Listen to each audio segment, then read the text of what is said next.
بسم اللہ الرحمن الرحیم نحمدہ ونصلی علی رسولہ الکریم اما بعد فاعوذ باللہ من الشیطان الرجیم بسم اللہ الرحمن الرحیم وللہ علی الناس حج البیت من استطاع الیہ سبیلا صدق اللہ العظیم۔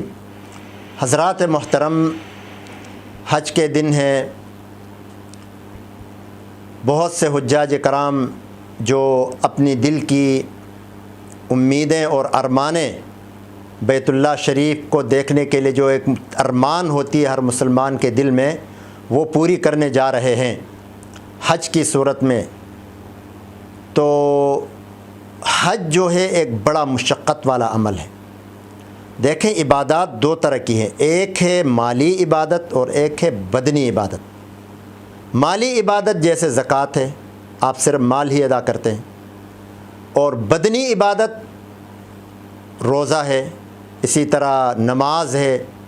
تو اس میں صرف آپ کا بدن تھکتا ہے، بدن کو تکلیف ہوتی ہے، مال خرچ نہیں ہوتا۔ حج ایک ایسی عبادت ہے کہ جس میں مال اور بدن دونوں کا دخل ہے۔ مال بھی ٹھیک ٹھاک لگتا ہے، خرچہ آتا ہے، اور بدن کو بھی ٹھیک ٹھاک تکلیف ہوتی ہے، مشقت ہوتی ہے۔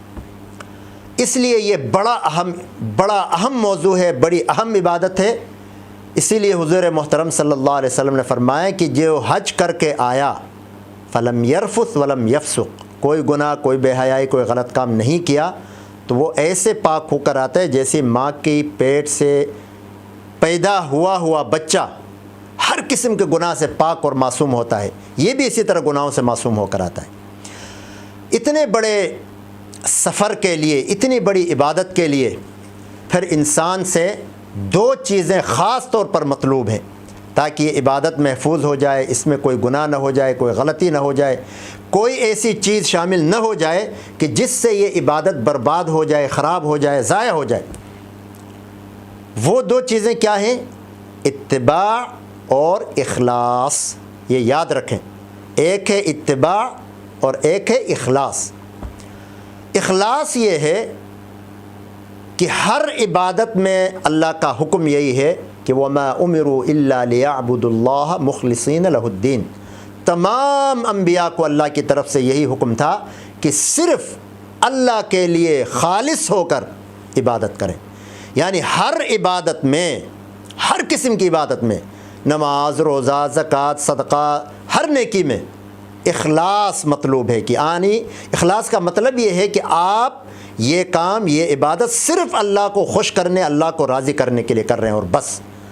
اگر خدا نخواستہ کسی بھی عبادت میں، چاہے وہ کتنی ہی عظیم الشان عبادت کیوں نہ ہو، اگر اس کے اندر خدا نخواستہ ریاکاری شامل ہو، آپ یہ سمجھیں کہ بھائی میں حج کر کے آ رہا ہوں تو لوگ مجھے حاجی کہیں، میری واہ واہ ہو، میرا نام روشن ہو جائے، سب لوگ مجھے حاجی کے نام سے بلائیں، تو یہ تو ریاکاری ہو گئی، اس سے تو حج آپ کا ضائع ہو گیا اگر یہ نیت ہو۔ لیکن آپ کی نیت اگر یہ نہیں ہے، آپ نے اللہ کے لیے حج کیا اخلاص کے ساتھ، اور لوگ آپ کے ساتھ حاجی لگا رہے ہیں اور لوگ آپ کا احترام کر رہے ہیں، تو کوئی پرواہ نہیں، آپ کی نیت ٹھیک ہونی چاہیے۔ ہاں، ہم نے دیکھا کہ بعض لوگ، شاید ان کی یہی نیت ہو کہ لوگ ہمیں حاجی کہیں، ناراض ہوتے ہیں کہ ہم نے اتنی تکلیف سے حج کیا، اتنی مشقت اٹھائی، لوگ ہمارے نام کے ساتھ حاجی ہی نہیں لکھتے، ناراض ہو جاتے ہیں۔ تو کہا جائے گا کہ بھائی آپ نے لوگوں کے لیے حج کیا ہے، لوگوں کو دکھانے کے لیے کیا ہے، نام کمانے کے لیے کیا ہے۔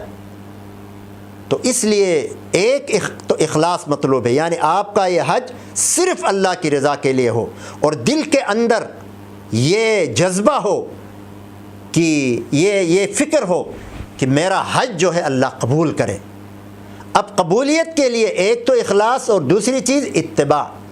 ایک ہے لوگ اپنی مرضی سے کام کریں، اپنی مرضی سے احرام باندھیں، اپنی مرضی سے یعنی طواف کریں اور عمرہ کریں، اور اپنی مرضی سے ادھر چلے جائیں عرفات میں اور منی میں، مزدلفہ میں، اپنی مرضی، کوئی کسی قاعدے اور قانون کے آپ تابع نہ ہوں۔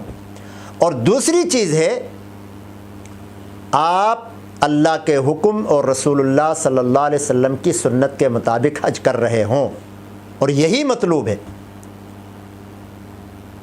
یہی اللہ کا حکم بھی ہے اور رسول اللہ صلی اللہ علیہ وسلم کی سنت بھی ہے کہ ہم ہر عبادت، جیسے نماز کے بارے میں آپ صلی اللہ علیہ وسلم فرمایا صلو کما رأیتمونی اصلی، جیسے میں نے نماز پڑھی ہے میں پڑھ رہا ہوں اسی طرح تم بھی پڑھو۔ اور حج کے بارے میں فرمایا خذوا عنی مناسککم، مجھ سے حج کے ارکان مناسک حج لے لو، یعنی جیسے میں کر رہا ہوں ویسے تم بھی کرو۔ تو وہ یہ ہے کہ آپ گھر سے چلنے سے لے کر واپس آنے تک ہر ادا، ہر سنت، ہر رکن، ہر واجب سنت رسول اللہ کے مطابق کریں، جیسے رسول اللہ صلی اللہ علیہ وسلم کی تعلیمات ہیں، جیسے آپ نے کیا ہے، جیسے آپ نے ارکان اور سنتیں اور آداب جو بھی آپ صلی اللہ علیہ وسلم نے سے ثابت ہیں اسی طرح آپ کریں، تب جا کر آپ کا حج معتبر ہوگا۔ یہ نہیں ہوگا کہ آپ صلی اللہ علیہ وسلم کی تعلیمات تو کچھ اور ہیں اور آپ اپنی مرضی سے کر کے آ رہے ہیں، آپ صلی اللہ علیہ وسلم نے کچھ کہا اور آپ کچھ کر رہے ہیں، سنتوں کا اہتمام ہی نہیں ہے۔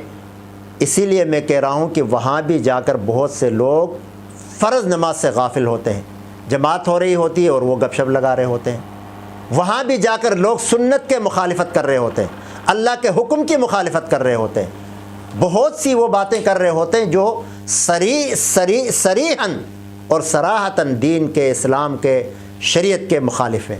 تو اس لیے دو باتیں یاد رکھیں، اخلاص اور اتباع۔ حج کے اندر خاص طور پر یہ چیزیں ضروری ہیں۔ اللہ تعالی ہمیں عمل کی توفیق عطا فرمائے۔ وآخر دعوانا ان الحمد للہ رب العالمین۔